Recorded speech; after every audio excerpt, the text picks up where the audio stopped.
bienvenue à tous et bienvenue encore sur le Totem Talk Show. J'espère que vous êtes contents d'être là. Désolé pour hier, on n'a pas pu être là parce qu'on avait eu des petits empêchements. Donc c'est pas grave, on le fait ce soir et puis la prochaine fois, on reprendra dès lundi. Donc pour m'accompagner ce soir, je suis avec René. Salut René. Bonsoir à tous. Je suis avec Zempe. Salut Zempe. Zempe est mort. Bon. Salut tout le monde. Voilà, je suis avec FX. Salut FX. Salut Julien, bonsoir tout le monde. Je suis avec Gunther. Salut Gunther. Salutations distinguées les amis. Et on a un petit invité ce soir, donc si vous ne le connaissez pas, c'est un rappeur marseillais qui commence à faire son trou et on va vous le présenter tout à l'heure. Donc je suis avec Kemmler. Salut Kemmler. Salut à tous. Voilà, donc tout simplement pour parler ce soir, on va tout simplement débriefer Bordeaux OM dans une partie 1, vous avez l'habitude. Partie 2, petite nouveauté, on va faire un j'aime pas plutôt qu'un focus sur les joueurs, comme ça on va essayer de traiter un maximum de ce qui s'est passé dans ce week-end-là. Partie 3, donc il y aura l'interview de notre invité Kemmler, on vous présentera notamment, il va bientôt sortir un titre le 24 qui sera en précommande sur Spotify, donc on vous expliquera tout ça après.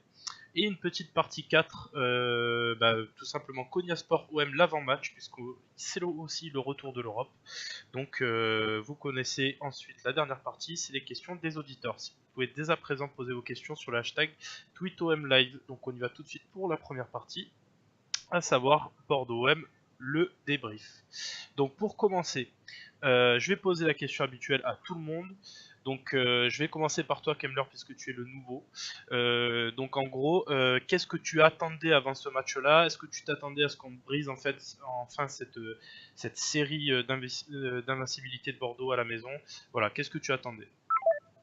Ah bah il a coupé, on a un petit souci technique. Je vais commencer avec FX, donc vas-y. Ce que j'attendais du match, j'attendais un match de bonhomme, un match à la Paris, un match à la Caen. Et donc, oui, j'avais envie aussi de briser cette série. J'étais confiant que ça pouvait arriver, puisqu'il y a eu des grandes premières durant la semaine. Donc, du coup, voilà, j'étais confiant. J'espérais, je m'attendais à une victoire. Du coup, est-ce qu'on t'a récupéré, Kemmler? T'es là? Ouais, je suis là. Oula, ouais, c'est un petit peu fort. Du coup, est-ce que tu peux nous dire ton ressenti avant le match? Qu'est-ce que tu espérais avant le match? Moi, honnêtement, le truc, c'est que, en sachant qu'on n'allait pas avoir Luis Gustavo au milieu de terrain, je savais que eux, ils allaient être nombreux au milieu de terrain, donc on allait galérer. Honnêtement, je vais pas vous mentir, moi, j'aurais signé pour un nul. Ouais, dans le sens où on n'allait pas récupérer un autre récupérateur qui aurait pu être Camara, qui aurait pu être aussi une option intéressante. Avec Sanson à la récup en début de match, franchement, l'équipe me semblait pas folle de notre côté. Après, Juller, le fait qu'il marque d'entrée et qu'il défende pendant 90 minutes, je pense que ça nous a aidé au final. Parce que il n'y avait aucune opposition à part défensive, quoi.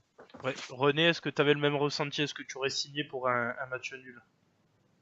J'aurais signé pour un match nul étant donné que ça fait quand même une quarantaine d'années qu'on n'avait pas gagné chez eux. Évidemment, j'espérais la victoire, mais sans Luis Gustavo qui devient le métronome de l'équipe, ça me paraissait compliqué. J'avais aussi envie de voir un peu comment Zambo se comporterait sans son mentor. Il m'a un peu déçu, mais ça on reviendra par là. Donc j'attendais de vaincre le cygne indien en terre bordelaise. Ok. Toi, Zempe, pour finir. Moi j'attendais, alors je vais pas dire une victoire impérative, mais je m'attendais à ce qu'on gagne parce que sur le papier on est quand même meilleur qu'eux. Je me suis dit qu'on était sur une bonne série, qu'ils étaient sur une mauvaise série. Donc je savais que sans Gustavo, dans tous les cas, ça allait être compliqué parce qu'on a toujours du mal sans lui. Mais j'espérais quand même au moins, au niveau du contenu, un peu mieux que ça. Mais j'étais pas particulièrement inquiet. C'est pas une équipe qui me faisait terriblement peur parce que Bordeaux, on le sait, quand Malcolm n'est pas dans un grand soir, ils sont pas si impressionnants que ça. Et je trouve ça dommage qu'on n'ait pas saisi l'opportunité de briser cette malédiction au moment où on était fort et eux, ils sont vraiment moins bien, quoi. Ouais, pareil, Gunther, pour finir, Est-ce que tu avais un petit truc à dire sur ce match-là avant? Non, mais moi vraiment, là, je suis content. Donc, quoi dire d'autre que comme Kemmler, un match nul, je signais direct en fait, parce que moi, il y a la malédiction des 40 ans. On me dit Luis Gustavo n'est pas là. On revient de sélection internationale où les joueurs sont partis un peu partout dans le monde. Je me suis dit franchement que c'était vraiment utopiste de croire que c'est cette année qu'on allait, même si Bordeaux était au fond du gouffre, enfin, entre guillemets. Voilà, moi, match nul, c'est ce que j'attendais en fait. J'attendais ça, on se prend un but dès le début et on marque à la fin. J'imaginais exactement ce scénario, donc j'aurais dû parier. Ok, on va maintenant se plonger dans le match en lui-même, sur ce qui s'est réellement passé. Est-ce que vous pensez pas, et Fik, je sais que tu penses déjà par avance un petit peu comme ça, que c'était au vu de ce qui s'est passé dans le match, l'année ou jamais pour les battre, parce que l'opposition était quand même assez faible. Oui et non, parce que moi j'avais quand même des espoirs, mais après tout ce que vient de dire Gunther, c'est la réalité. Et il s'est passé la grande logique. Au vu du match, ben non, parce que le contenu du match, de notre match, on est mené rapidement 3-0, ok, ça marche. Mais j'ai apprécié pas mal de phases de jeu chez nous. J'ai apprécié pas mal de moments, tu sais, de certains temps forts où les transmissions étaient quand même assez bonnes. On s'approchait assez facilement, on va dire, de leur surface, même si c'était stérile. Et il y a eu des phases où c'était pitoyable par certaines attitudes, un manque de combativité, un manque de réaction, un déchet technique vraiment dégueulasse. J'étais vachement mitigé, je sais pas, j'étais vraiment fier de mon OM et en même temps, c'est l'OM qui m'a dépité sur pas mal de matchs, comme le match à Lille et tout. Ouais, c'était un OM à deux visages, c'était assez hallucinant. Bordeaux, eux, ils ont rien proposé, ils ont fait pitié, voilà, bon, un but chanceux hein, qu'on leur donne, faut dire clairement. Après, ben, ils ont pas fait du bus, ils ont fait du bus de milieu de terrain avec une belle agressivité. Eux, ils étaient dans leur match avec les faibles moyens qu'ils avaient, avec le peu de choses qu'ils pouvaient proposer, ils avaient que les duels. Et ça, par contre, ils l'ont parfaitement fait. C'est là où nous, on a un petit peu bugué, quoi. On a oublié de faire ce qu'on avait fait contre Paris, c'est-à-dire mordre, quoi. Et c'est bien dommage. Et peut-être que le tempo de mordre, c'est Luis Gustavo et son absence a été cruciale. Et c'est ce qu'on peut regretter parce qu'il y avait plus que la place. Et quand tu vois avec quoi ils ont réussi à nous faire déjouer, avec justement le peu d'armes qu'ils avaient à disposition, tu dis que c'est vraiment dommage. Et par exemple, tu vois un mec comme Sankaré, il sort le match de l'année quand il joue contre l'OM parce que c'est un Parisien, il n'aime pas l'OM. Il y a ce délire Bordeaux-Marseille. Pour lui, c'est vraiment, tu vois, ça le transcende en fait.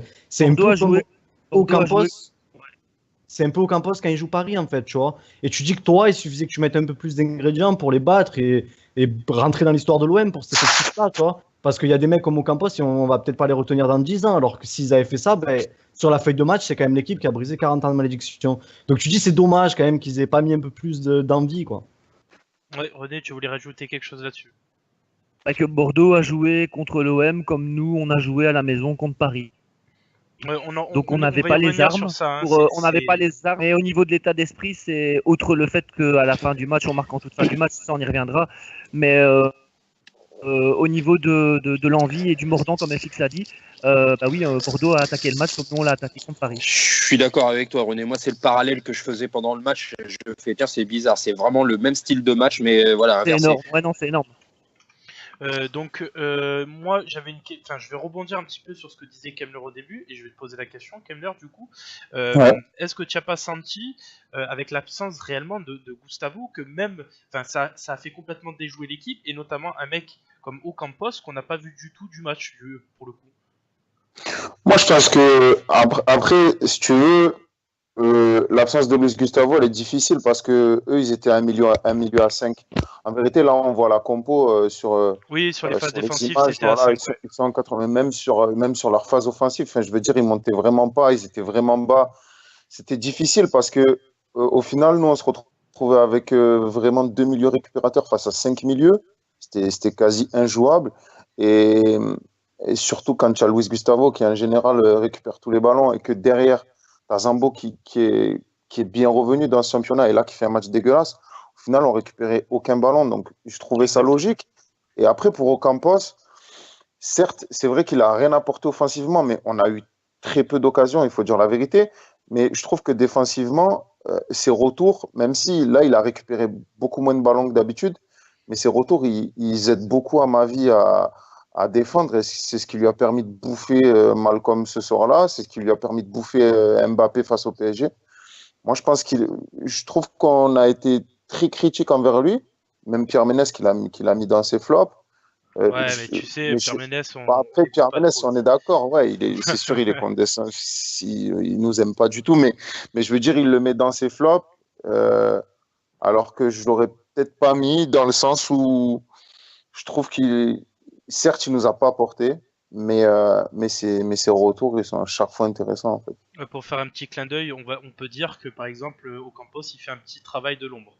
Et ça lui a pas de travail de l'ombre d'ailleurs, parce qu'il est sur le chat. Donc, ouais, c'est plutôt pas mal comme. C'est vrai que j'ai pas représenté le schéma tactique, enfin, j'ai représenté celui de base, et c'est vrai que Bordeaux a plutôt joué en 4-5-1.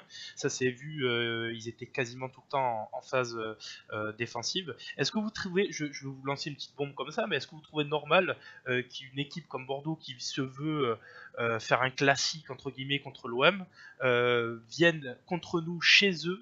Jouer le contre en 4-5-1, est-ce que FX, toi, ça te pose pas un problème, toi, ça?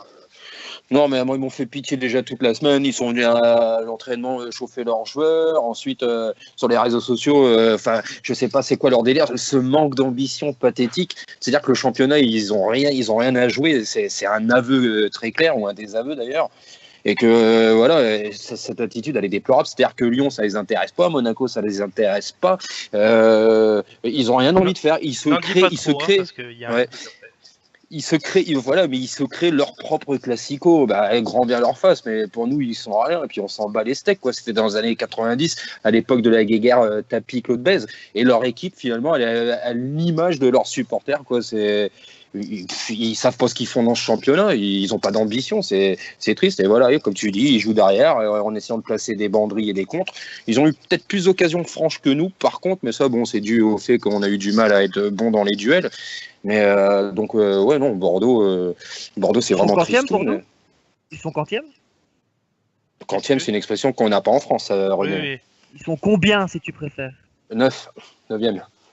Mais quand même, pour Bordeaux, c'est vrai que moi j'ai trouvé ça déplorable aussi. Je l'ai dit sur Twitter, petite mentalité, tout ce que vous voulez, mais on ne peut pas leur enlever qu'ils sont vraiment sur une mauvaise série. Ils ont besoin de se rassurer. Ils tombent sur un OM qui est plutôt en forme et qui est plutôt supérieur sur le papier. Bon, tu peux pas trop leur reprocher de jouer défensif, la contre-attaque avec leurs armes, de faire ce qu'ils peuvent. Après, c'est vrai qu'ils auraient pu mettre un peu plus, d'avoir un petit peu plus d'ambition. Et même en général, dans la Ligue 1, on peut leur reprocher de ne pas viser grand-chose. Mais c'est vrai que tu le sais, quand tu vas taper Bordeaux chez eux comme ça, tu le sais que ça va jouer vraiment bas et que ça va contre-attaque, Malcolm, Camano, ça va vite et qu'ils vont jouer que ça. Voilà, Garcia, il devait le savoir avant de partir là-bas. Franchement, Zempé, ta remarque de tout à l'heure, elle est réciproque en fin de compte. C'est-à-dire que tu disais que c'était peut-être le moment aussi à Marseille de taper ces Bordelais-là, mais c'était aussi aux Bordelais de taper ce Marseille-là, parce que Marseille était prenable dimanche. Ouais, je sais pas, ça fait 6 matchs qu'ils ont pu gagner. Enfin, tu vois, je sais pas s'ils sont arrivés en se disant qu'ils avaient une chance de sortir un résultat, enfin une victoire en tout cas. Mais je pense que quand ils ont marqué très vite, ils se sont dit, ils nous ont donné un but, c'est notre chance, il faut fermer, il faut pas leur laisser d'espace, parce que sinon on est mort, quoi. Je pense que dès le début, ils sont partis, dans leur tête, ils étaient inférieurs, et ils n'ont pas cherché à rivaliser à armes égales, quoi. Ouais. En parlant de ça, on peut voir que les mentalités n'étaient pas pareilles. L'OM est venu quand même pour faire le jeu, et ça, on tirera un coup de chapeau après, ou pas d'ailleurs, à Rudy Garçon, on le verra après. Mais là, on a dit depuis tout à l'heure plus ou moins que le milieu de terrain a été un échec parce que justement eux ont joué avec une densité supérieure et que nous on n'avait pas forcément tous nos éléments. Je vais juste attirer maintenant votre attention. Kemler, je vais commencer par toi sur. Ouais. Tu parlais de la prestation de Payet. Qu'est-ce que tu en as pensé de cette prestation de Payet? Moi, écoute, je trouve que au début, si tu veux, ces coups de pied arrêtés, ils étaient intéressants, ils étaient pas mal tirés, je trouve, mis à part les corners, on va dire que les coups francs étaient pas mal. Après, je trouve que, je sais pas si c'est ce brassard de capitaine ou quoi, mais des fois, il a une suffisance que j'arrive pas à comprendre, dans le sens où il fait les bons gestes, il a des fois la bonne attitude, mais il rate la dernière passe, mais pas parce que la passe est difficile, parce que je sais pas, il fait preuve un peu de suffisance. Alors après, on va dire que c'est son retour de blessure et tout. Moi, je n'en veux pas, Payet, et je reste intimement convaincu que c'est pas une erreur de casting, parce que je le lis beaucoup.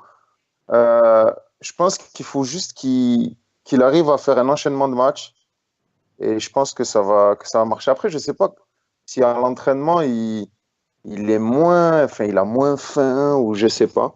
Parce que je sais qu'à West Ham, il restait après les entraînements, quand il a signé là-bas. Et puis nous, la deuxième saison qu'il a fait chez nous aussi, je sais qu'il faisait beaucoup ça. Maintenant, je ne sais pas comment ça se passe. Mais en tout cas, c'est pas top, c'est sûr, au niveau des stats comme au niveau du jeu. Mais je suis pas, bizarrement, je ne suis pas inquiet en fait.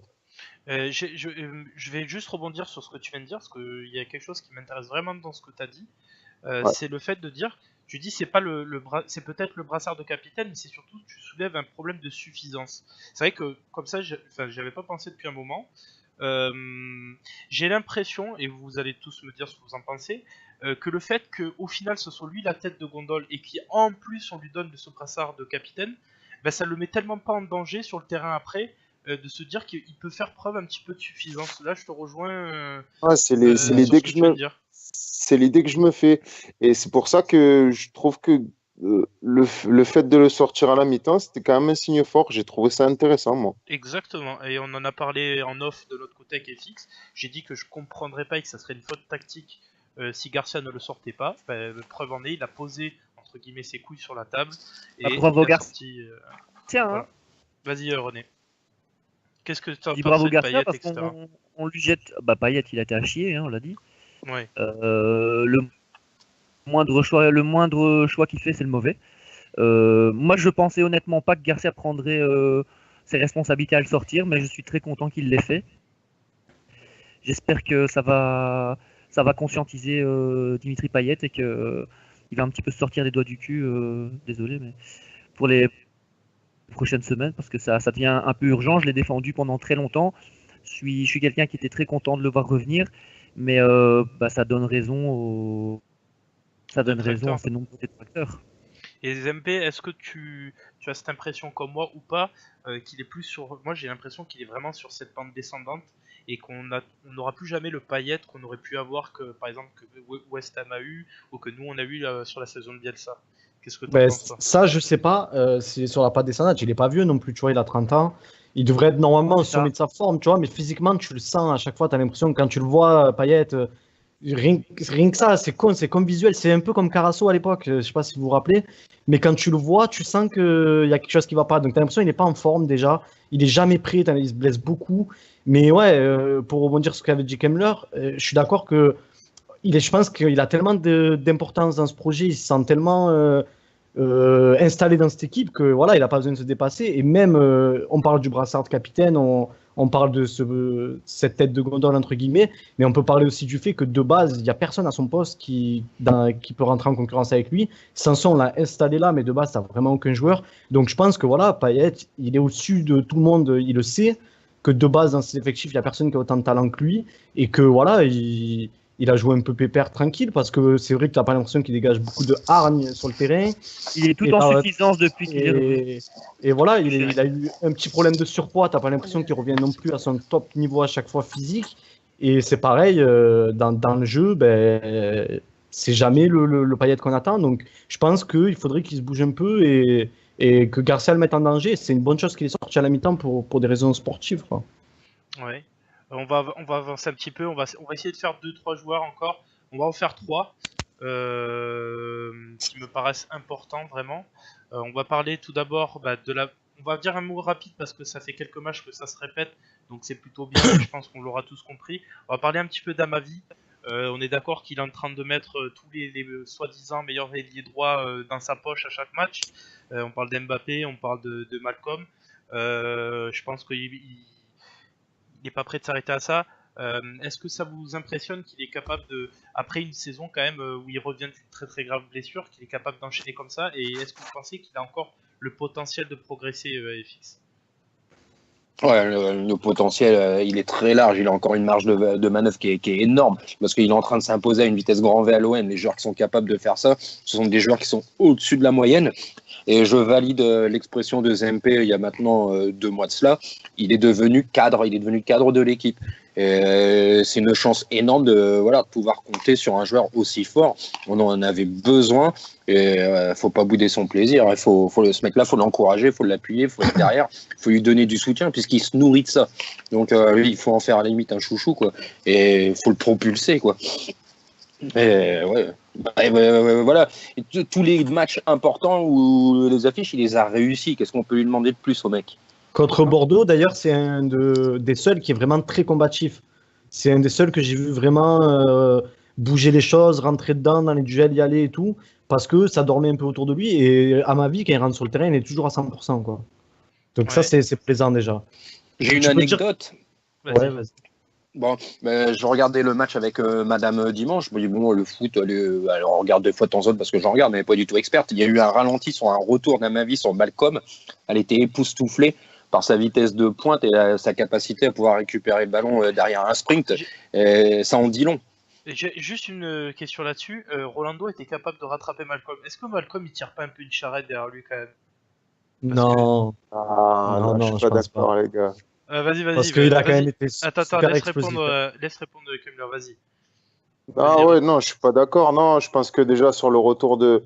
Déjà, il fait une grosse erreur sur ce retour de Rolando parce que à la base, il doit garder le ballon. On est en fin de match, il mène 1-0, il n'y a rien à aller chercher. Après, Rolando, il court tout droit. Lui, il est avec le ballon, il vient de l'extérieur. Je pense qu'il le rattrape parce qu'il a de l'avance sur lui. C'est pas pareil que le retour d'Amavi en première mi-temps qui a été vraiment impressionnant, où c'était vraiment de la vitesse pure. Et après, Malcolm, il tire l'équipe tout seul. Après, il y a un peu Sankaré, un peu Kamano qui joue, mais c'est très très faible, hein, Bordeaux. C'était très honnêtement, faible, on est d'accord. Ah ouais, Après, Malcolm, c'est pas NJ, Kamano ou Jackaby, tu vois, mais il a une bonne vitesse et Rolando, il tape le sprint de sa vie. Hein. Il faut pas se mentir, hein. Quand il rattrape, il donne tout. On va justement, très bonne transition, on va parler juste encore de deux joueurs, donc on va parler de Rolando.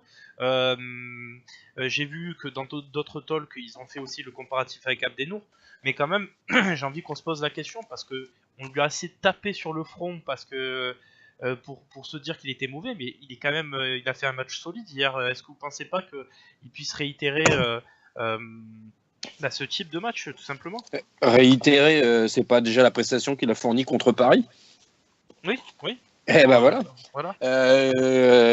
Rolando, l'air de rien, c'est un mec, c'est quand la dernière fois qu'on l'a trouvé vraiment pitoyable, qu'on avait envie de s'acharner sur lui sur les réseaux? Un petit passage à Monaco, c'est Monaco. Il y a eu une petite baisse de régime il y a quelques semaines, mais ça va mieux. À Monaco, le naufrage a été collectif, donc lui, il pouvait pas sortir plus du lot que les autres dans la médiocrité.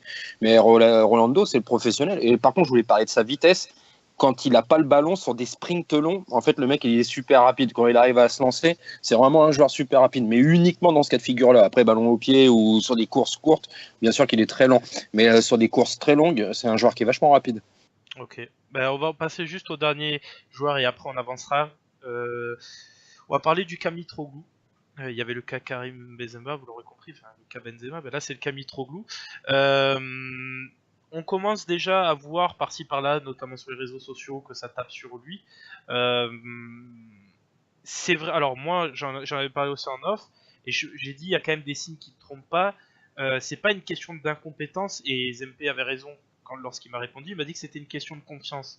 Est-ce que vous commencez déjà à vous poser des questions sur Mitroglou, ou est-ce que vous pensez qu'il faut qu'il enchaîne et ça va venir, de toute façon ça va venir? Kemmler, pour commencer. Moi, je me pose pas de questions sur lui. C'est un joueur que je connais bien parce que je suivais le championnat portugais. Oui. Donc, je trouve que c'est un joueur qui connaît ses qualités et ses défauts et qui en joue beaucoup. C'est pas un joueur qu'on va lancer en profondeur et compagnie. C'est très difficile pour lui de jouer seul en pointe, je pense. Parce que remiser pour des mecs qui sont à 5 mètres de lui, c'est très complexe et ça apporte pas grand-chose dans le jeu.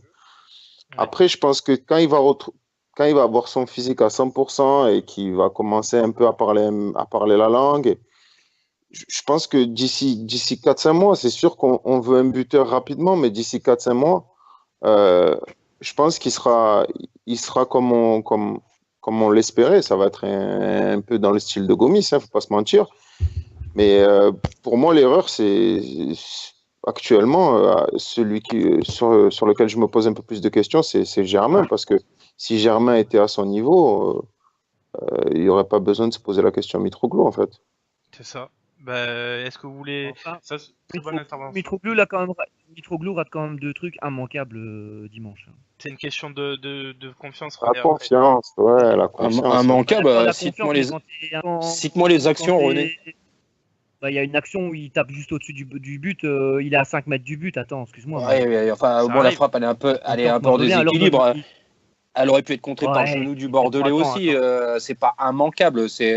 Il y a mieux à faire, mais tu considères pas ça comme un immanquable. Et la tête qui cadre pas, il y a penalty parce qu'il est poussé. Il y a penalty. Là, il y a penalty. Là, on est d'accord. Ouais, c'est pour ça qu'on parle pas. Non, par contre, ça, je le vois sur Twitter depuis un petit moment. Je te le dis. Exagérez pas, les gars. Attends. Tauvin pas, a les gars. Les deux penalty. mains dans le dos, ça me Vous êtes fait. sérieux? Ça y est, t'as l'impression Tauvin- d'être en off l'après-midi ici. ça y est. Attends. Tauvin a concédé un penalty comme ça. Je te le dis, c'est pour ça que je te dis il y a penalty. Ah, mais c'était quand même pas du même Ah, niveau. c'était En tout cas, exactement pareil. pour parler de ce qui s'est passé à Bordeaux, je trouve que c'est vraiment aller chercher la petite bête. Moi, j'ai eu l'impression que les Bordelais, ils ont un peu crié au scandale sur l'arbitre. Donc, pour leur répondre, on leur dit: oh, regardez, il y a eu la poussette dans la mais surface. c'est. Ah, Non, j'ai sinon, pas on dit. n'aurait Ah, jamais penalty, pleuré. point barre. Hein. Attends. Ah, Contrairement. Mais Moi, tu je n'as pas siffle entendu pas, parler de perso. l'arbitrage. Ouais, voilà. Bah, en tout cas, pour revenir sur Mitroglou, moi, c'est sûr que je doute pas de lui. Je pense que dès qu'il va commencer à enchaîner les matchs et commencer à marquer un but par match, on va dire, il va se lancer, on va plus l'arrêter, ça va être un super scoreur. Parce que Mitroglou, donc déjà, il y a ses capacités, ses difficultés d'adaptation dans ce genre d'équipe. C'est vrai que, voilà, Kemmler l'a dit, seul en pointe, c'est pas trop son truc. C'est pas non plus un joueur qui participe énormément au jeu, mais on a vu contre Bordeaux, il s'y est un peu mis, il a remisé, il a servi un peu de point d'appui. Et c'est vrai qu'il peut remplir dans le jeu ce rôle de Gomis, mais avec son instinct de tueur. Voilà, Mitroglou, c'est les 2 pieds. Mitroglou, c'est la tête, c'est frappe de loin. Dans la surface, normalement, ça pardonne pas. Donc, une fois qu'il va être lancé, je pense que ça va être l'attaquant qui va nous planter beaucoup de buts et qu'on va tous se lever au Vélodrome parce que c'est ce qu'on aime. Ouais. Mais s'il marque contre Guingamp, il sera quand même un but tous les 2 matchs, ce qui fait une moyenne très bonne. Donc il va falloir aussi qu'il score contre Guingamp. Mais moi je rappelle que contre Caen, sur les 5 buts, tu le vois à chaque fois dans la surface à avoir foutu un gros bordel. Il n'est pas étranger au but aussi qu'il y a eu dimanche. Finalement, il est quand même impliqué, presque malgré lui, mais il est quand même impliqué parce qu'il a une présence dans la surface. Donc si ça rend service aux autres... C'est pas pour ça qu'on l'a engagé, c'est pas ça qu'on attend de lui, même si c'est très important de faire ça. Je suis bien d'accord, mais il y a un apport. Ouais, il y a un apport, mais c'est pas. On veut qu'il soit matérialisé de manière meilleure, voilà. Ça je suis d'accord. Ouais, mais c'est que même dans un mauvais bilan, il y a moyen d'en dire du bien. Oui, mais on peut comprendre les critiques malgré tout, les nombreuses critiques du week-end. On va avancer les gars parce que là c'est vrai qu'on s'est beaucoup attardé, il y avait beaucoup de choses à dire, je suis d'accord avec vous. On pourrait encore en dire, on n'a pas parlé de Tauvin, Tauvin qui est encore... on n'a pas le temps, mais il y avait des choses à dire aussi, voilà, tout simplement. On va passer à la partie 2, donc la nouvelle partie qui a été sortie là, donc le j'aime pas. Tout simplement, qu'est-ce qui va se passer? Je vais vous poser une interrogation en fonction de plusieurs paramètres, et les intervenants vont me dire s'ils aiment ou s'ils aiment pas, en me disant une phrase d'explication à cette interrogation. Donc j'ai commencé avec j'aime pas le scénario. Donc le scénario qui comprend relancer de Préville, poursuit sur une lancée de 40 ans sans victoire, une égalisation à la dernière minute, et donner l'occasion à Bordeaux de se relever, parce que c'est quand même un match nul contre une équipe du top 4. Voilà. Je vais commencer par toi, FX. Est-ce qu'il y a des choses que tu aimes, est-ce qu'il y a des choses que tu n'aimes pas? Par phrase, dis-moi une phrase, un j'aime pas, je te dis. Relancer de Préville. J'aime et j'aime pas, parce que c'est un joueur que j'aime. C'est dommage qu'il ait eu une intégration difficile à Bordeaux, comme Mitroglou, mais j'aime pas que ce soit contre nous qu'il le fasse. J'aurais préféré qu'il le fasse ailleurs. Par contre, j'espère qu'il va enchaîner, confirmer derrière, parce que c'est un joueur que j'apprécie. 40 ans sans victoire. J'aime pas, il n'y a rien d'autre à dire, je maudis. Et tu peux même rajouter je m'en fous, hein, parce que... Non, je m'en fous pas. Égalisation à la dernière minute. J'aime, même si ça m'a pas fait la même chose que pour Paris, parce que Paris, j'ai eu le goût de la défaite. J'étais tellement proche de jubiler, d'avoir un orgasme que voilà, ça m'a trop calmé. Mais j'ai pas eu une sensation de victoire, mais presque d'un devoir accompli de limiter la casse. Donc j'aime moyen. Ok, et donner à l'occasion de Bordeaux de se relever. J'aime pas, forcément, j'aime pas. Tout comme j'ai pas aimé les supporters qui ont fait de ce match un classico. Par contre, j'aime le spectacle mis en tribune parce que c'était joli, je dois le reconnaître. Je vais interroger 2 personnes pour ce j'aime pas, puis après pour le prochain, il y a d'autres trucs, j'en réinterrogerai 2 autres. Bon, comme ça ira un petit peu plus vite. Zempe, est-ce que toi le scénario dans sa globalité, tu aimes ou tu aimes plutôt pas? Voilà. Ben, j'aime pas parce que relancer Depréville, ça m'énerve un peu de relancer les joueurs à la rue. On va pas se mentir. S'il Et n'était on est pas bien, c'est qu'il y avait une raison. Voilà, Kazri, on te salue. 40 ans sans victoire, j'aime pas parce que c'était l'occasion ou jamais pour moi de lever, enfin, ou jamais, j'exagère, mais c'était vraiment l'occasion de lever cette malédiction. Il y avait tout pour, on l'a pas fait. Égalisation à la dernière minute, j'aime pas parce que pour moi, on doit égaliser, voire plus, bien avant dans le match. Donc même si on a l'impression de sauver le match, moi, ça me satisfait pas. Et donner l'occasion à Bordeaux de se relever, j'aime pas parce que c'est un concurrent qui peut postuler à une place en Europa League. Et c'était un club à la rue et c'est un club qui a une rivalité avec Marseille. Donc forcément, si on les voit en Ligue 2, on pleure pas. Ok, allez, on passe au prochain. Donc là, je vous affiche à l'écran, ça va mettre quelques temps à apparaître pour vous à l'écran. Mais tout simplement, donc on va se pencher sur l'entraîneur olympien, à savoir Rudy Garcia. Je vais demander à toi, Kemler, sur ce j'aime pas. Est-ce que tu as alors les changements, la composition? Alors on va commencer les changements. Est-ce que tu aimes ou tu aimes pas les changements qu'il a fait? Ouais, j'aime plutôt. Je l'ai trouvé, j'ai trouvé la twittosphère et même les spécialistes très très critiques. Mais moi, j'ai plutôt aimé. Et je trouve que surtout le dernier changement de faire Bouna Sarr Sakai, franchement, j'y ai pensé 5 minutes avant. Parce que le truc, c'est qu'on jouait tout pour l'attaque et le problème, c'est que Sakai, il déborde et tous ses centres, ils sont mauvais. Alors, il fallait une Et il était un solution peu peu blessé plus aussi, je offensive. précise. Ouais, mais même sans la blessure, moi, j'aurais fait ce changement. En tout cas, moi, j'ai trouvé ces changements pas dégueux du tout. Et puis, il a eu des couilles de sortir Payet, quoi. J'ai trouvé ça bien. Ok, sur la composition, est-ce que tu as aimé, est-ce que tu n'as pas aimé dès le début? Au début, après, il a fait comme il a pu au milieu de terrain, je dirais. Donc, j'ai moyennement aimé le fait parce que pour moi, Sanson, quand il y a 2 milieux de terrain, récupérateur et indice, mettre Sanson là, ça lui va pas du tout, quoi. C'est un Ça peu lui va pas du suicidaire, ouais.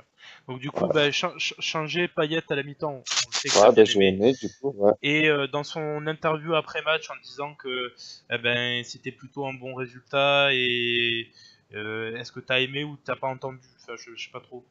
Après, le truc de Garcia, moi, c'est que dans ses confs d'après-match, il me gave un peu. Il parle souvent des arbitres, il parle souvent des. Enfin, il se contente souvent de peu. Alors, je sais pas s'il joue un rôle ou si Je c'est ce qu'il pense qu'il pense joue un rôle, vraiment, ouais. mais ces confs d'après-match, franchement, je les trouve un peu de mauvaise foi. C'est vraiment l'inverse d'un Bielsa, même si je suis pas fan de Bielsa pour ma part. C'est un peu l'inverse d'un Bielsa qui dit, même quand il fait des erreurs et tout, lui, qu'il fasse des erreurs, qu'il fasse pas des erreurs, il va toujours dire la même chose, parler de l'arbitrage, parler de ses conférences. Je suis pas vraiment pas fan, en fait. Ok. René, je vais te poser donc le même j'aime pas. Les changements, est-ce que t'as aimé? Le coaching, pour moi, c'est un coaching intelligent et réfléchi. Il a fait ce qu'il fallait faire avec les forces en présence sur son. Au niveau de la composition, ma foi, bah, il n'y a pas 36 000 solutions. On n'a pas non plus pléthore de joueurs. Donc voilà, compo à part Sanson qui, comme pour les autres intervenants ce soir, me faisait un peu peur. Voilà, finalement il nous libère, donc bah, s'il n'a pas été bon dans le jeu, il nous a quand même fait un peu plaisir. Payet à la mi-temps, bah, c'était nécessaire. Il fallait prendre ses testicules en main. Il l'a fait, donc ça j'adore. Et son interview d'après-match, bah, j'aime bien parce que il est de mauvaise foi et comme je suis de quelqu'un qui est toujours de mauvaise foi, bah, ça me plaît beaucoup. Et j'ai bien aimé la petite pique qu'il a sortie Juste une envers les petite Bordelais. question, Ça m'a- René. Et les changements, d'accord, vous êtes d'accord pour dire qu'ils sont bons, mais est-ce que, à part pour Payet, est-ce qu'ils interviennent pas souvent un petit peu trop tard quand même? Si. Les changements, enfin moi je suis partisan de dire que les changements au-delà de la 65e, 70e minute, c'est pas très très intéressant, sauf quand tu es dans les 5 dernières minutes pour gagner du temps, les changements un peu pour casser le rythme du jeu, mais quand tu es mené, tu changes, tu commences à faire tes changements à la 80e minute, c'est pas très très intéressant, ça n'apporte pas grand-chose. C'est surtout ça l'élément. Hein. C'est quand tu es derrière, tu dis bon, on pourrait changer quelque chose. Voilà. Tu restes. Ça voilà. peut être intéressant, Parce que ça dépend de la quand tu gagnes, physionomie du match, quoi. quand tu gagnes, c'est bien de rien changer. C'était Giroud qui disait ça. Il dit tant que tu gagnes, tu changes pas parce que tes mecs ils sont concernés, ils ont le truc, ils gèrent le Tu truc. casses pas le Tu fais rythme, rentrer un mec, voilà, sur le terrain. il est pas dedans et il peut te faire couler le match. Bah, surtout quand t'as des gars comme on a chez nous, hein, ça peut te foutre en l'air un match. Hein. Hein, Bounassar. On va passer au prochain. Tu fais rentrer Greg Serkis quand il sera plus blessé, tu gagnes 3-0 à la 85e, on te casse ton match. Hein. Tu te trempes jusqu'à la fin. C'est ça, on trempera jusqu'à la fin. Et là, je vais passer au prochain j'aime pas qui m'a été quasiment tous soufflés un petit peu par FX. Et on va commencer donc par Gunther, puisqu'il n'a pas encore parlé. Puis après, on fera FX sur celle-là. J'aime pas, donc j'ai mis Bordeaux n'a que l'OM en tête. Alors j'ai mis il n'existe pas en Europe. Est-ce que tu es content qu'il soit en Europe, enfin qu'il n'y soit pas du moins, ou est-ce que tu te dis tant mieux pour, enfin bien fait pour eux en tout cas? Oui, non, bien fait pour eux, je m'en fous complètement. Non, c'est parce qu'il y a des gens qui disent ah mais il faut quand même des clubs français en Europe. Non, ben ouais, oui, non, bien sûr il en faut, mais bon, combien d'années ils nous ont ridiculisé en Europe à faire ce qu'on est malheureusement en train de faire, être en Europe pour ne pas la jouer, donc non. Moi, à Bordeaux, j'ai une sympathie pour ce club parce que raison familiale. Mais en soi, plus ils sont bas, mieux ça me va. Hein. C'est ton côté bobo. Ça explique ton côté bobo. Oui. C'est ça. Ton côté bobo. C'est ça. Ton côté mocassin. Donc je dis, ils s'en foutent des autres équipes de Ligue 1. Alors ça a été ma surprise. Ça a un peu été ma surprise de cette semaine-là. J'ai découvert ça avec la déclat du président que c'est leur classico, nanana. Et d'un côté, écoute, est-ce que tu aimes ça ou est-ce que tu aimes pas ça? Ouais, franchement, ouais. Et on devrait faire pareil d'ailleurs. C'est flatteur. Ouais. C'est flatteur et d'un côté, c'est l'histoire non, c'est logique d'un côté, donc en fait, ça me va. C'est flatteur d'être un exemple pour les petits clubs. Surtout, c'est ouais. Vas-y, c'est surtout que si c'est leur classico et que quand on marque, il y a le stade qui est en ébullition, ça va. Ouais, voilà, exactement.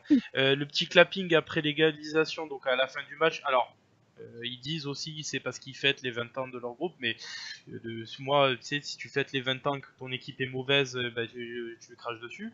Donc bref, est-ce que tu aimes ou tu aimes pas le petit clapping après la fin du match là chez eux là? Ça les regarde. Si les supporters sont contents et que les joueurs ils sont contents, il faut qu'ils fassent un clapping. Ok. Et est-ce que la volonté d'en faire un classique, est-ce que toi ça te plaît ou pas? Voilà.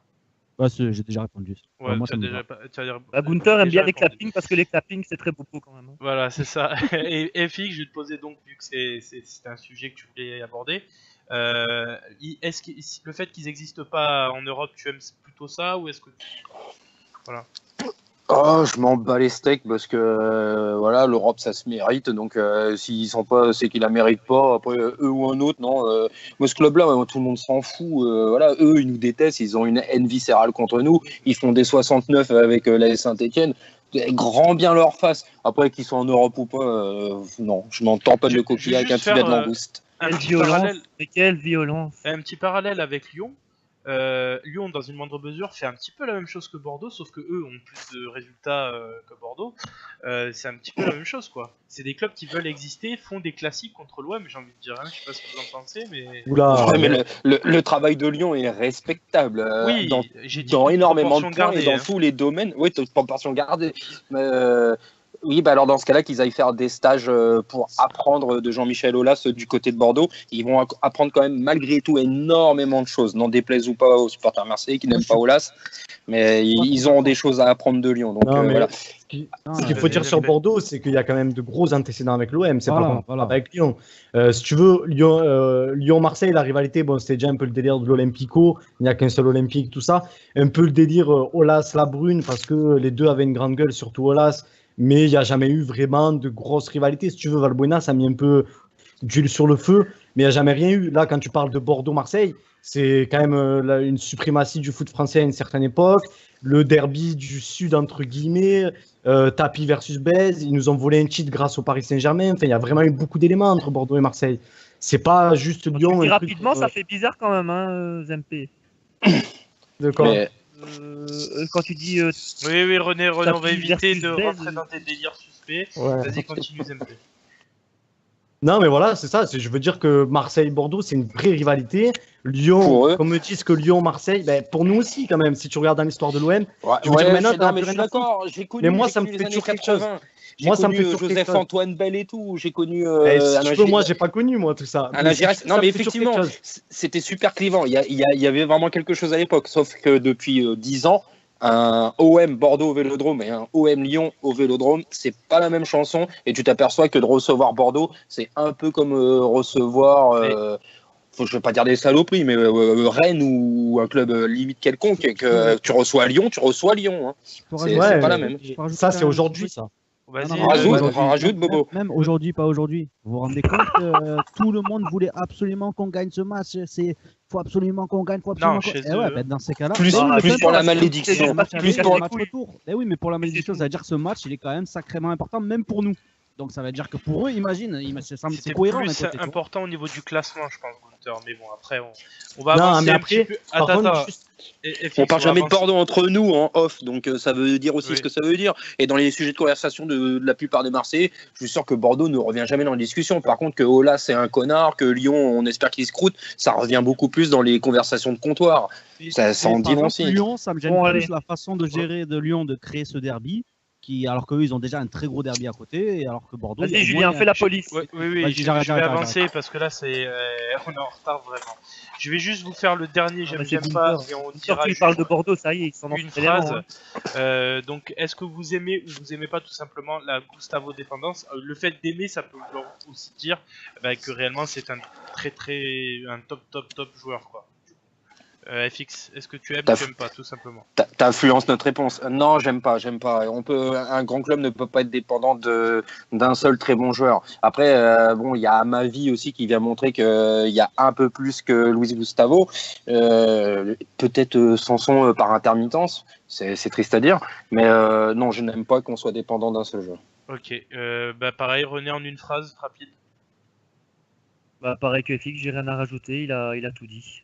Comme Ok, d'habitude. est-ce que Kemmler, t'as quelque chose à rajouter? Est-ce que tu t'aimes ou t'aimes pas cette dépendance Je suis pas d'accord du fait de dire que on dépend que d'un seul joueur. Je pense qu'on, mis à part en attaque, on a un leader à chaque ligne. Mais sinon, non, forcément, j'aime pas parce que dès qu'on perd un joueur au milieu de terrain, forcément, l'équipe est déséquilibrée. Et Zambo, ça devient l'ombre de lui-même. Alors, j'espère que la prochaine fois, quand Luis sera pas là, Zambo fera un match correct. Mais si c'est toujours comme ça quand il est pas là, forcément, tu passes de Ouais. 2 joueurs à 0, quoi. Ah, Julien, c'est pas qu'on est mauvais sans Gustavo, c'est qu'on est on est beaucoup plus poussif surtout. Mais ouais, J'ai c'est l'impression plus dans On est vraiment perdu. C'est comme si dans c'est ce comme si sens-là. t'avais des gamins de 15 ans qui étaient sans leur papa sur le terrain, quoi. C'est affolant. Pardon. Les déchets se généralisent en général quand il est pas là. Ok. Exact. On va passer à la prochaine partie. Donc ça, c'est le moment de notre invité Kemmler. Donc on va parler un petit peu de ce que tu fais, de ce que tu vas faire dans pas très longtemps. Comme ça donnera l'occasion à ceux qui te connaissent pas de te connaître, tout simplement, ou à ceux qui te connaissent de te poser quelques, Ouais. de découvrir un peu mieux. Donc tout simplement, parle-nous un peu de toi. Comment tu as commencé un peu dans le rap et depuis quand? Moi, j'ai commencé en 2004, donc ça fait 13 ans. Ouais. J'ai commencé dans des ateliers d'écriture, un peu comme tout le monde à cette époque-là, parce que c'était très en vogue, en fait, à ce moment-là, les ateliers d'écriture hip-hop. Et donc, je commençais en groupe. Donc, à deux, on était à deux pendant plus de 10 ans. Ouais. Et à un moment, en fait, j'avais besoin de faire un projet seul. J'avais des trucs à dire. On n'avait pas forcément les mêmes idées et les mêmes choses à dire. Du coup, j'ai décidé de m'enfermer en fait 3 semaines avec des beatmakers, un ingénieur son et pour monter un projet assez sérieux. À ce moment-là, personne s'occupait de moi, donc je me suis dit c'est un peu le moment ou jamais. Si ça passe, ça passe. Sinon, tant pis. Et au final, c'est passé. On a sorti un premier son et le son, il a très très vite marché.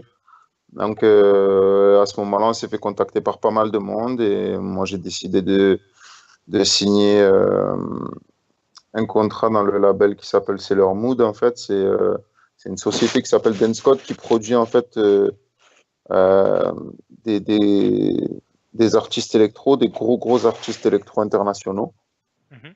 et qui voulaient se lancer dans le hip-hop et ça a collé avec eux. Aujourd'hui, ça fait 1 an et demi qu'on bosse sur l'album. Et le 24, bah, il y a le premier single de l'album qui sort. C'est, Est-ce que tu peux, alors sur le chat, il y a Gunther qui va vous passer le lien si vous voulez. Est-ce que tu peux nous expliquer via Spotify, en fait, ils peuvent déjà précommander le titre, c'est ça? ouais, en fait, c'est de la précommande, mais sauf que c'est pas un achat, donc c'est totalement gratuit. Euh, Nous, ça nous permet en fait d'avoir plus de visibilité, c'est-à-dire qu'au moment de la sortie du titre, s'il y a 300 précommandes, le titre arrive directement dans les playlists, que ce soit la playlist Punchliner ou des playlists comme ça qui peuvent nous permettre une plus grande visibilité. Donc, on a mis un lien en fait sur lequel les gens peuvent cliquer. C'est pas obligatoire d'avoir Spotify, il suffit d'avoir un Facebook tout simplement. Et Et j'ai une petite question. Est-ce que ouais, sur notre compte officiel, justement, tu pourrais partager un lien que les gens puissent aller voir, enfin écouter ce que tu fais? ouais, bien sûr, ben, ça serait cool déjà de partager le clip qui sort vendredi. Ouais, on Ah bah le fera, parfait. t'inquiète pas. Voilà, et après, il y a le Facebook qui est vraiment complet. Aujourd'hui, on a, je crois, 12 000 fans sur la page Facebook. C'est cool. On a fait ça sans aucune promo jusqu'à aujourd'hui. Là, la réelle promo commence parce qu'on est en distribution chez Believe, qui est le plus grand distributeur français actuel. Voilà, on arrive aux choses sérieuses. Et puis, ça fait vraiment 1 an et demi que je bosse jour et nuit pour ça. Donc on arrive à un moment assez important pour moi, quoi. Ouais, bah, moi, en tout cas, j'ai écouté. Alors, je t'avouerai que j'ai écouté ces MP qui nous a parlé de toi parce que je ne connaissais pas avant. J'ai écouté Ouais, quelques-uns de tes sons avant. Franchement, c'est vraiment pas mal. Moi, je vous le recommande d'aller écouter merci ce qui beaucoup. se fait déjà. Je vais te poser une petite question en rapport quand même avec l'OM. Est-ce que tu te souviens un petit peu quand cette passion t'est venue? Est-ce que c'est parce que, comme nous tous, tu es Marseillais ou tu as été bercé par ça? Ou est-ce qu'il y a quelque chose qui a fait que tu sois supporter de l'Olympique de Marseille, tout simplement?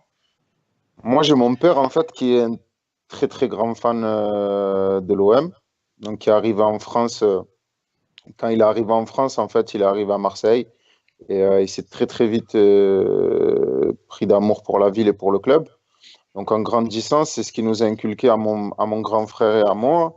Et moi, j'ai commencé réellement à regarder l'OM en 97, en fait, à partir de 97. Donc très vite, ça a été 98-99 où on peut faire le doublé et on se fait doubler par Bordeaux et on perd en finale contre Parme. Ah, en plus. Et après, voilà quoi. Moi, enfin, c'est des moments de fou. C'est les premières fois où je suis allé au stade avec Ravanelli, Maurice, Camara, Pires. Enfin, c'était fou quoi. Domoro, Ouais, Domoro, j'ai Brando, adoré ce joueur. Faut parler de Domoro. Gourvenec.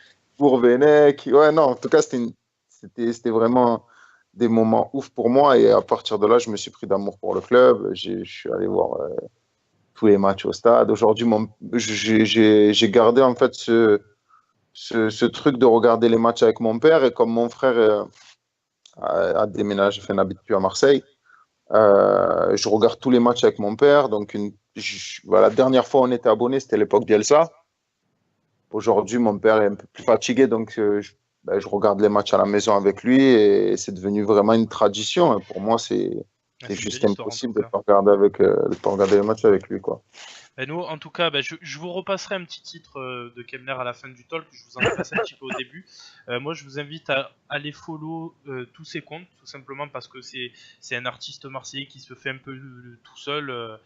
Voilà, il faut soutenir un petit peu ce qui se fait dans la région et rien que pour ça, on devrait aller à y aller. Et en écoutant, je suis sûr que vous allez aimer. Je pense que j'en repasserai de temps en temps en début de talk pour parce que c'était pas mal, c'est vraiment pas mal. Voilà. Si je peux dire quelque chose, Vas-y, Zempe. rappeur, voilà, on a dit rappeur marseillais du coin, tout ça. Rappeur aussi, parce que moi je suis un gros consommateur de rap, je sais pas si j'en ai déjà parlé, mais rappeur, message positif aussi. Voilà, c'est pas un rappeur calage, drogue dans tous ses sons et tout. Donc c'est intéressant d'avoir un rappeur du coin qui donne une bonne image de Marseille, je trouve. Et donc autant le soutenir. Moi, c'est pour ça que j'ai soutenu. Je l'avais découvert avec Seller, son freestyle sur Facebook. Et c'est vrai qu'il avait bien buzzé avec ça. Et derrière, tu n'as pas l'impression que ça a suivi, alors que je trouve qu'il mérite. Et donc, il faut lui donner de la force. Nous, en tant que Marseillais, c'est la moindre des choses.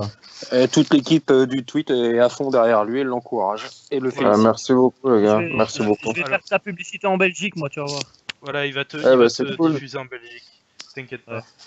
En Belgique. On va passer, donc on va très rappeur, rapidement faire un petit avant de match sur Konya Sport OM qui va arriver. Je vais vous poser tout simplement la question. Donc, je vous rappelle qu'on a gagné à l'aller 1-0 à la maison. Il n'y avait pas encore, il y avait Germain encore en pointe à l'époque. Il n'y avait pas encore Gustavo qui était complètement installé dans cette équipe. Donc, à ma vie aussi, exactement. Est-ce que vous pensez pas tout simplement que vu qu'il faut qu'on gagne ces deux prochains matchs en Europe pour être premier du groupe, et on doit être premier du groupe, est-ce que vous pensez pas que là il faut envoyer l'équipe type quoi qu'il arrive et aller chercher ces 3 points contre Konya Sport, même si c'est potentiellement une petite équipe et fixe. Assurément. Le premier tour de la Coupe de la Ligue, il arrive quand? Il arrive dans 5 matchs, il me semble. Mi-décembre. 4 matchs. Ouais, donc il va y avoir un petit enchaînement parce qu'il y aura aussi Metz à jouer en pleine semaine juste après Guingamp.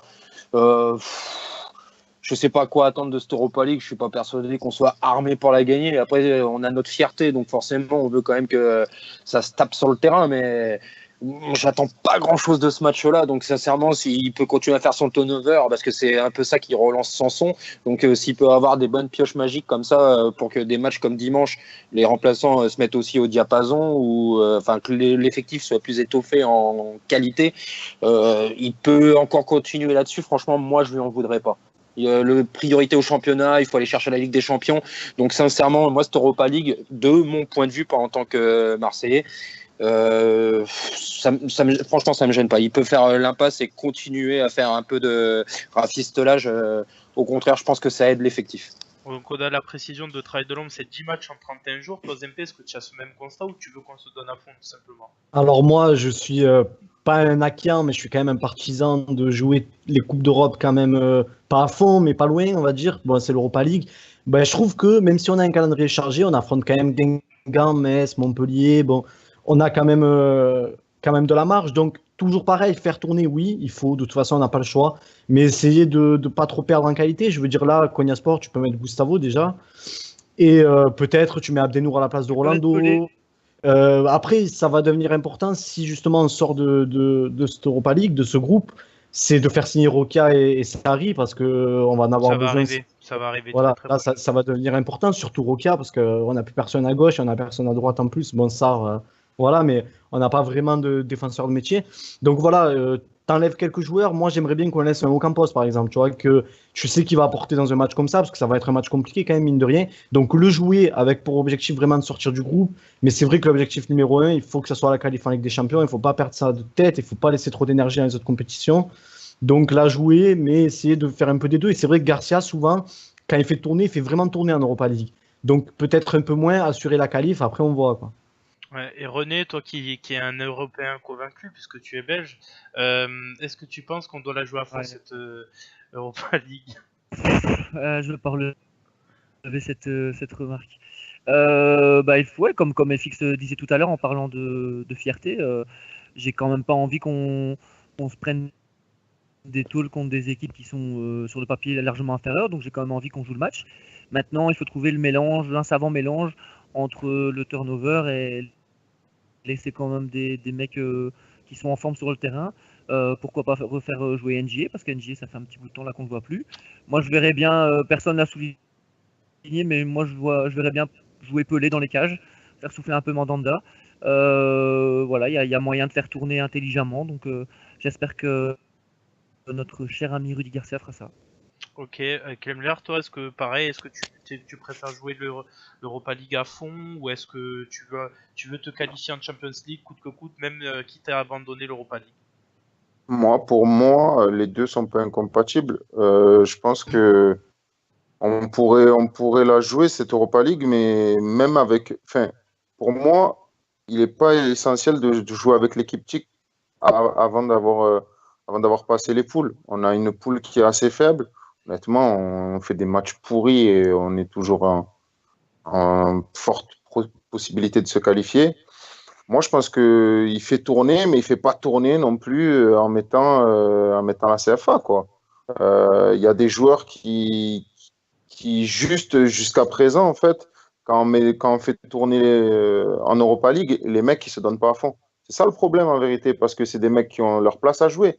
Des mecs comme Lopez, des mecs comme Sarr, qu'on peut mettre à droite. On pourrait même mettre Chris Roca à gauche. Ou alors, bon, même si c'est difficile à dire, mais Doria. Ouais, c'est des mecs. difficile. J'ai vu d'ailleurs que Ouais, Benji Moore avait repris l'entraînement avec le groupe cette semaine. Ouais, Benji Moore a repris l'entraînement avec le groupe. Ouais. c'est ça, par contre, c'est moins cool. On préfère Roca quand même à choisir. Ouais, non, moi, je suis peut-être pas objectif. Moi, Chris Roca, c'est un petit de mon quartier que je connais depuis vraiment tout petit. Et c'est un très bon gars et qui est vraiment dans la même veine que Amavi. Dans le style de jeu, dans la façon de jouer, il est vraiment exactement pareil. Et je pense que ça peut être très très intéressant pour les années à venir. Mais Alors, vraiment, je sais pas si tu plus peux que nous le les gens. dire, mais est-ce que tu penses que ça va bientôt avoir le dénouement ou Moi, Moi, je veux pas parler pour lui. Tout ce que je peux dire, c'est que je lis beaucoup de choses en disant oui, pour qui il se prend, il refuse des contrats, il demande plus. Ce qu'il faut savoir, c'est que la négociation dans le foot moderne, ça fait vraiment partie du foot, quoi. C'est comme ça maintenant. Après, ce que les gens savent pas, c'est qu'il y a 2 ans, quand personne s'intéressait, enfin, quand personne le connaissait, je veux dire le grand public, avant qu'il fasse cette prépa avec l'OM, il y a des clubs comme City qui le voulaient. C'est un joueur qui est très, très demandé pour son jeune âge.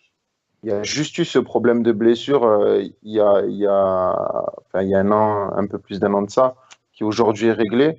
Je pense que ça peut être un très très gros joueur. Après, il faut que l'OM mette les moyens pour le garder, comme ils l'ont fait avec Camara. Ça a pris beaucoup de temps.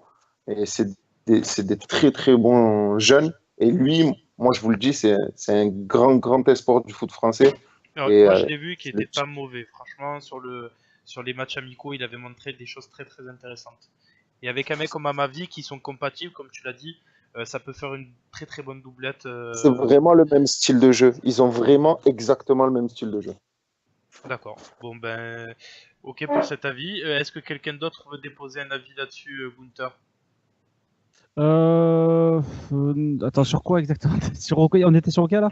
Non, sur l'équipe en général, enfin sur Konya Sport. Ah oui, One. oui, excuse-moi, Est-ce que tu désolé. penses Non, que- mais juste, j'étais focalisé sur Oka. Donc, moi, vous savez, hein, l'Europe, pour moi, c'est l'OM. L'OM, c'est l'Europe. Donc, je vis très mal qu'on fasse trop tourner, qu'on tente trop de choses. Parce que quand tu tentes trop de choses d'un coup, tu mets pas dans les bonnes conditions tous les joueurs qui sont en manque de temps de jeu, en manque de confiance et tout ça. Donc, j'aime pas du tout cette façon de gérer qu'a Garcia, même si ça a pu payer et que j'ai fait mes meilleurs coups par rapport à Nice, par rapport à Paris. C'est quelque chose que je n'aime pas dans tous les cas. Voilà. Ok. Bah, on va Si je peux dire quelque chose, Vas-y. Konya Sport en Europa League, pour l'instant, ils ont montré qu'une chose, c'est qu'ils étaient flingués. Donc, s'il y a vraiment, c'est peut-être les plus faibles du groupe, ça sera un match difficile toujours parce que ça va dans le duel, parce que voilà, c'est un peu comme Bordeaux, limite, ça va jouer bas, etc. Mais niveau qualité, c'est en dessous de Guimarães, c'est en dessous de Salzbourg, donc c'est vraiment l'équipe à la limite où c'est le plus logique de faire tourner, quoi. Ok, bah, je pense qu'on a fait le tour là-dessus. On verra ce que ça va donner en espérant quand même une victoire. même si Garcia fait tourner. Voilà, on va passer à la dernière partie, puisque on arrive quasiment à la fin de ce talk. Donc les questions des auditeurs, est-ce que Gunther, tu as relevé quelques questions sur le #TweetOM live et Ouais, sur le attends, chat en général? je t'amène ça vite On fait. pourra, alors je vous le dis par avance, on pourra pas toutes les faire. Je suis vraiment désolé, mais on est un petit peu tardé sur les premières parties. Et on a eu un petit peu de retard sur le talk aussi. Donc Oh. on va en faire quelques-unes. Il faudra aussi se pencher sur le cas de Gunther qui, à mon avis, devait cirer ses mocassins parce que là, il est complètement dans les vapes, le mec. Hein. C'est ça. Donc question de Joseph Joestar. Qu'auriez-vous fait avec 45 millions en 1, donc il propose plusieurs choix. En 1, Payet, Mitro. En 2, achat d'un seul top player. En 3, achat de plusieurs jeunes. Voilà. FX. C'est super compliqué, surtout à une période où la saison est bien lancée. Si la question m'avait été posée au mercato, peut-être que j'aurais pu y répondre. D'ailleurs, tu me dis Payet, Mitroglou, moi perso, ouais, je lâche ma petite bave d'excitation. Là, au jour d'aujourd'hui, je peux pas dire. C'est difficile de répondre, mais je ferai pas du LOSC, donc je ferai pas les 3 jeunes. Donc, je préfère être 2 bons joueurs qu'une vraie star, sauf si la vraie star te transforme l'équipe complètement. Toi, Kemler, t'aurais préféré quoi? Payet, Mitro, un Moi, top c'est player? difficile. C'est difficile à dire. Je veux dire, les bons jeunes, ça veut dire quoi en fait? Qu'est-ce qu'on appelle bons jeunes? C'est 3 relatif. pépites, enfin tu vois, 3 pépites que tu aurais trouvé dans un Ouais, championnat espagnol. Par exemple. Après, Supposé ça pépite. dépend. Si c'est les supposés pépites de Bordeaux, style les Raguer, Otavio, je te dis non, tu vois. Ouais. Mais après, si tu me dis du Tielemans qui marche pas trop bien à Monaco, mais qui fera beaucoup mieux dans les mois Mais à qui venir, était cher ouais, quand même. Hein. plutôt. Ouais, qui était cher, ouais. Après, franchement, c'est super compliqué à répondre. Je pense qu'on pourra y répondre. Ouais, c'est ce qu'il disait. On pouvait y répondre pendant le mercato et on pourra y répondre peut-être dans 3-4 mois, quoi. Aujourd'hui, je sais pas. En tout cas, c'est une question vraiment complexe, je trouve. Ouais, je trouve que c'est assez pareil. On va un petit peu avancer. Regarde sur le hashtag s'il te plaît Gunther parce que je sais que Energizer a lâché une question et que là elle y est pas du coup. Donc essaye d'aller la chercher s'il te plaît. Donc en attendant, question de Cédric, Monaco qui va être éliminé de toutes les coupes d'Europe, ça va être dur d'aller les chercher ou beaucoup de départs en janvier. Donc René, est-ce que tu penses que Monaco va être dur à chercher après leur élimination là, ou est-ce que ça va peut-être leur mettre un coup derrière la casquette là? Eh ben, je vais être d'accord avec Cédric. Je pense qu'ils vont du coup se focaliser sur le championnat et ça va peut-être être assez difficile d'aller les chercher du coup. Par contre, je vois pas beaucoup de départs en janvier personnellement. Je pense que l'équipe elle est en place. Monaco n'a pas spécialement besoin de fonds, surtout avec tout ce qu'ils ont vendu. Je crois que les joueurs qui sont là savent que voilà, ce qui se passe actuellement avec la Ligue des Champions est un accident. Ils iront certainement la rechercher l'année prochaine.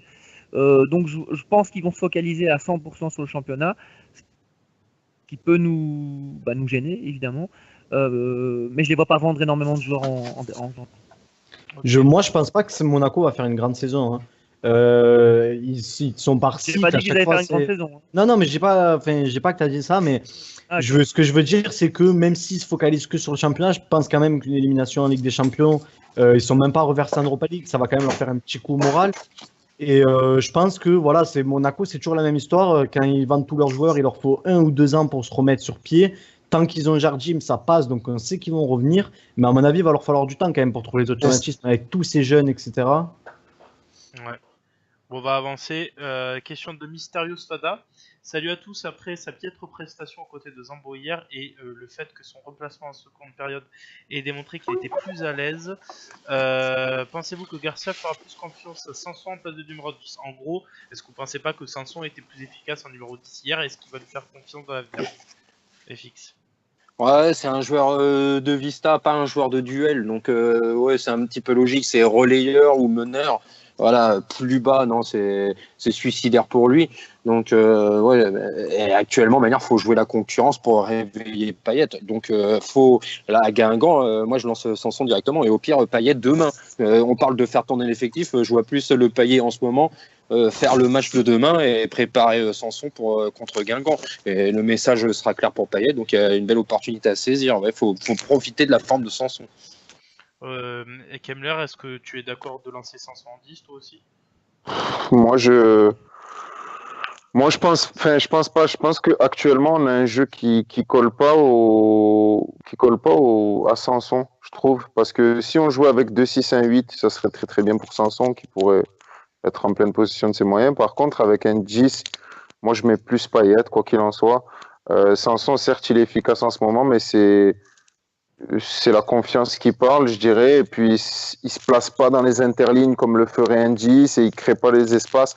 Enfin, je suis pas fan de Sanson en 10. Alors, certes, il est efficace. Donc, en termes de stats, c'est cool. Mais après, en 10, je suis pas emballé. Ça me fait plaisir parce que c'est vrai que il n'y a pas beaucoup de gens qui sont d'accord avec moi là-dessus. Je trouve que Sanson en 10, c'est pas fou non Mais plus. il peut progresser. Son positionnement et tout, on voit vraiment qu'il n'est pas habitué. Après, ouais, il peut progresser. Mais c'est vrai que c'est dommage parce que Sanson, c'est un vrai Oula. des 8, alors Sans à ce poste-là, il a vraiment tout.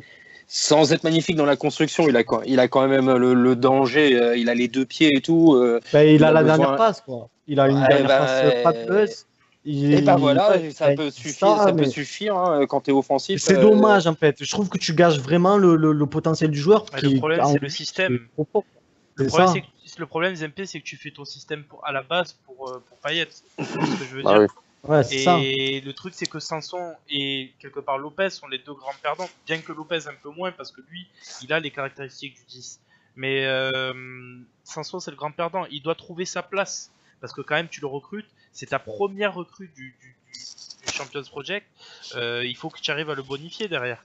Donc je pense que le reconvertir en 10, c'est peut-être pas son poste actuellement, mais rien ne l'empêche d'y arriver. Enfin, je pense, en tout cas, de s'améliorer quoi. On va passer question de Energizer. Qu'avez-vous pensé de la déclaration de Garcia quand il a dit la 3ème place va être difficile? Il aurait dû dire qu'on va tout faire pour l'accrocher à la 3ème place. Je pense... Garcia c'est un adepte de la langue de bois, on le sait maintenant. Hein. Il se mouille pas, hein. C'est pas quelqu'un qui se mouille dans ses déclarations, donc ça m'étonne pas de lui. C'est à mon sens, oui, ça peut prêter à discussion. Ouais, ça m'étonne même pas. Je suis d'accord avec toi, René. En fait, il faut comprendre l'inverse. Dans le vestiaire, il doit leur mettre des taquets pour la 3ème place. Donc, c'est pour enlever la pression, c'est tout. Ok, dernière question, parce que je pense qu'on arrive au bout. Encore une fois de Energizer. Que pensez-vous du cas NJ? Il sort aussi celle de questions. Hein. Ouais, merci à lui en tout cas. Que pensez-vous du cas NJ? C'était notre meilleur buteur et on le fait même plus jouer du tout. Moi je vais vous donner mon ressenti, parce que j'en ai parlé un petit peu avec FX avant. J'ai l'impression que FX t'avait sorti une expression, je crois que c'est, je sais plus si tu l'as en tête, la gestion de l'échange, je sais plus quoi. Oui, c'est ça. Il peut avoir la tête dure, Garcia, en fait. C'est ça. Je vais vous expliquer pourquoi. Parce que j'ai l'impression que NJ est en train de subir un petit peu le même traitement qu'a pu subir par exemple un Kabela ou un Aaron Leia Izeka. Il l'a déçu une fois, 2 fois, de par son comportement, sa nonchalance, ou le fait même que peut-être en off il écoute pas totalement ce que dit Garcia. Et du coup, il se fait mettre de côté plus par punition que par manque de talent. Parce qu'on le sait, notamment contre Bordeaux, NJ aurait pu vraiment le faire, surtout avec des défenseurs très très très lents. Donc du coup, je pense que Garcia est un entraîneur qui est très très proche de ses joueurs, mais quand il le lui rend pas, a tendance à foutre un petit peu des claques derrière la tête. Donc, je suis totalement d'accord avec ça. Ça faut savoir mettre ça de côté parfois quand même. Hein. Non, parce que là, c'est l'attitude. Parce que moi, même avant que je commence à en parler, si tu m'aurais demandé mon avis sur NJ, on le voit plus depuis qu'il a fait son cirque au Cameroun. Là, apparemment, qu'il avait soi-disant des problèmes de passeport et qu'au final, il était resté en vacances un jour de plus, je sais pas quoi. Bon, cette histoire-là où on n'est pas trop rentré dans le détail. Et c'est vrai que même depuis ce moment-là, le peu qu'on l'a vu, il avait pas l'air d'être hyper méga motivé et n'a pas sorti des super performances de fou. Donc je pense tout simplement que Garcia va écarter NJ jusqu'à la fin de la saison, petit à petit, le faire de moins en moins jouer jusqu'à ce qu'il soit vraiment... Oula, pas perdu. MP. Jusqu'à qu'il soit vraiment... Et on va se quitter là-dessus parce qu'on ne saura pas au final ce que Zempé aura voulu dire. Ça, c'était les connexions hein, dans les patelins. Merci Zempé de ton intervention en tout cas. Tu le vires après l'émission. Oui, bien sûr. Là, c'est licencié après l'émission directement. T'as entendu, t'es convoqué en DM, Zempé. Donc, et je vais rappeler aussi le travail de l'homme qui disait n'oublie pas sa sortie où il tape pas dans la main de son coéquipier. Et ça, c'est un signe quand même assez fort. Voilà. J'ai un petit mot, moi. Le Vas-y, TweetOM a ouvert son compte Instagram. Donc, j'invite tous ceux qui nous écoutent à nous rejoindre sur Instagram au même nom, TweetOM Talk Show. Ok. Ben, en tout cas, nous, on vous remercie une fois de plus de nous avoir suivis. On remercie ceux qui nous suivent en replay parce que c'est la majorité de nos vues, le replay. Je vous invite vraiment à aller voir ce que fait Kemmler sur tous les réseaux possibles et écouter sa musique. Merci d'être venu, Kemmler, au passage. C'est très très gentil à toi. Avec plaisir, c'était un réel plaisir. Ouais, c'est gentil, c'est gentil. Et je vous souhaite à tous une bonne soirée. Le replay sera très très prochainement disponible. Et à lundi prochain. Salut à tous. Et allez l'OM. Soirée. Salut tout le monde. Ciao.